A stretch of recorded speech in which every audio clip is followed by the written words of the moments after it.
तुम होश में तो हो? ये बीजान से कैसे बात कर रहे थे? अब तुम बीजान को बताओगे कि क्या सही और क्या गलत। मुझे आपसे ये उम्मीद नहीं थी। बीजान बिल्कुल ठीक कह रहे हैं। जैसे आप शिफा को लेकर गए, आपको वरीशा को भी साथ लेकर जाना चाहिए। वरीशा बेटा, इनमें से जो आपको पसंद है वो आप ले सकती हैं, और अगर ये पसंद नहीं है तो आप अपनी मर्जी से ले लें।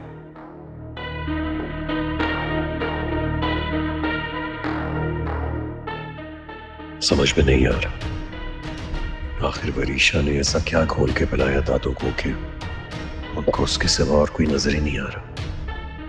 मॉम भी इतनी हर्ट हुई है दादू की बातों से।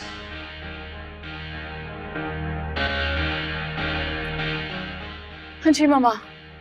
हेलो वरीशा, कब से कॉल कर रही हूँ तुम्हें, फोन क्यों नहीं पिक कर रही मेरा? कहाँ थी तुम? क्या हो गया है मामा?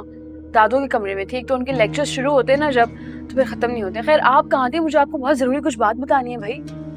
अरे कहीं नहीं, बस शॉपिंग पे निकल गई थी। अब बीजान ने दावत दी है तो खाली हाथ तो नहीं आऊंगी। तुम बताओ, तुम्हें क्या लेक्चर दिए बीजान ने? लेक्चर वेक्चर छोड़े, एक बहुत जरूरी बात बतानी है। आज बीजान ने सबके सामने बड़ी मामा की काफी बेइज्जती की। मुझे तो बहुत सुकून मिला देखकर। ये क्या कह रही हो? मैं मान ही नहीं सकती कि बीजान मेहरुनिसा भाभी को कुछ कहे। हाँ मुझे पता है, आपने मानना तो है नहीं। काश कि मैं आपको रिकॉर्ड करके भेज सकती, लेकिन कैमरा नहीं था उस वक्त मेरे पास ना, और सब लोग भी थे। खैर मैं आपको बताती हूँ कि हुआ क्या। भाई हुआ ये कि बड़ी मामा शिफा को लेकर गई थी शॉपिंग पे। काफ़ी महंगे महंगे जोड़े दिलाए और बहुत प्यारे कुछ ड्रेसेस तो मुझे बहुत ही ज़्यादा अच्छे लगे। तो हुआ ये कि जब वो वापस आई तो बीजान ने उनको खूब बातें सुनाई कि तुम वरीशा को क्यों नहीं लेके गई। और बेचारी बड़ी मामा का तो मुंह उतर गया।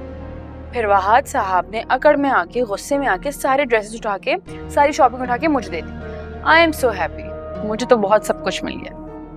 और आपको पता है मामा, उसमें इतने प्यारे प्यारे कपड़े हैं ना कि एक ड्रेस तो मुझे इतना पसंद आया, सोच रही हूँ मैं भी वही पहनी। चलो खैर, मेहरुनिसा भाभी ने जो वहाज की दुल्हन के लिए लिया, अब वो सब कुछ तुम्हारे पास है। यस। लेकिन वरीशा, तुम इनमें से कोई चीज इस्तेमाल नहीं करोगी। ये सारी चीजें शिफा को लौटा दो। जी लौटा दूं? मामा क्यों?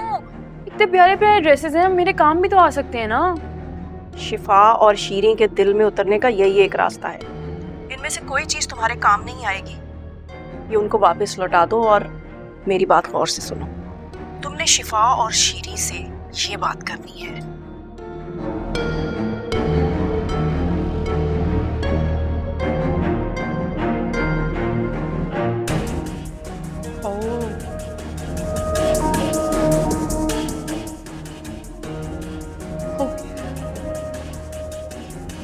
ठीक है मामा।